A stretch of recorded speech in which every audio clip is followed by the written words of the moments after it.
पंढरपुरात श्री विठ्ठल मंदिर परिसरापासून अगदी 1 किलोमीटर अंतरावरती आम्ही घेऊन आलो आहोत सागर डेव्हलपर्स निर्मित श्री दत्तनगरी रहिवासी येलो झोन ओपन प्लॉटचा भव्य प्रकल्प। सांगोला रस्ता शनीश्वर मंदिराच्या समोर गुरुदेव नगर नजीक सांगोला रस्त्यापासून अगदी 200 मीटर अंतरावर 50 फूट डीपी रोड लगत 20 फूट अंतर्गत रोड, रस्त्याच्या दोन्ही बाजूला झाडं, स्ट्रीट लाईटची सुविधा, नगरपालिकेचं पाणी कनेक्शन, सिमेंट कंपाऊंड युक्त क्षेत्र, बसण्यासाठी बेंचेस, सर्व सुविधांनी परिपूर्ण असलेल्या श्री दत्तनगरी या आमच्या प्रकल्पामध्ये आपल्या हक्काच्या घरासाठी प्लॉट बुकिंग करण्यासाठी आजच संपर्क करा। संपर्क क्रमांक 721874 3131 आणि 721817 1221।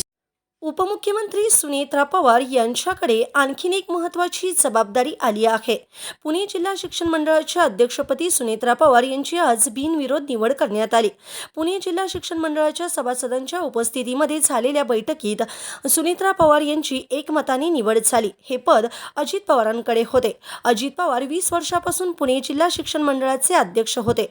त्यांच्या नेतृत्वाखाली संस्थेने ग्रामीण भागात शिक्षणाचा विस्तार केला, अद्ययावत इमारती बांधल्या, 1 लाखाहून अधिक विद्यार्थ्यांना दर्जेदार शिक्षणाची संधी उपलब्ध करून दिली होती। अजित पवारांच्या निधनानंतर सुनेत्रा पवारांनी उपमुख्यमंत्री पदाची शपथ घेतली। त्यानंतर त्यांची राष्ट्रवादी काँग्रेसच्या राष्ट्रीय अध्यक्षपदी निवड झाली। तसेच बीड आणि पुणे जिल्ह्याचे पालकमंत्री पदाची जबाबदारी त्यांच्यावर आहे। माळेगाव सहकारी साखर कारखान्याच्या संचालक पदासह विविध संस्थांमधील जबाबदाऱ्या सांभाळल्या आहेत। सुनेत्रा पवार यांनी प्रथमच जिल्हा शिक्षण मंडळाचा आढावा घेतला, मंडळाच्या विविध उपक्रमाची माहिती घेतली आणि भविष्यातील योजना जाणून घेतल्या। तसेच यावेळी दादांचे काम आणखी पुढे नेणार असल्याचे सुनेत्रा पवार म्हणाल्या। माळेगाव सहकारी साखर कारखाना देशात क्रमांक 1 बनावा हे स्वप्न पूर्ण करण्यासाठी सर्वांनी प्रामाणिकपणे व नियोजन पद्धतीने काम करणे आवश्यक आहे। सर्वजण मिळून अजितदादांचे स्वप्न नक्की पूर्ण करू असा मला ठाम विश्वास आहे, असे उपमुख्यमंत्री सुनेत्रा अजित पवार म्हणाल्या। सुनेत्रा पवार यांनी आज माळेगाव साखर कारखान्याला भेट दिली।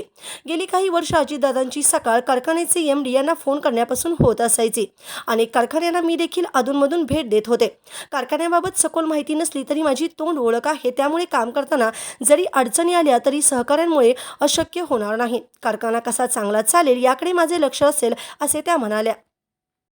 ताज्या घडामोडी पाहण्यासाठी आमच्या YouTube चॅनलवरील PVR म्हणजेच पंढरी वार्ता या न्यूजला सबस्क्राइब करा आणि शेजारील बेल आयकॉनवर क्लिक करा।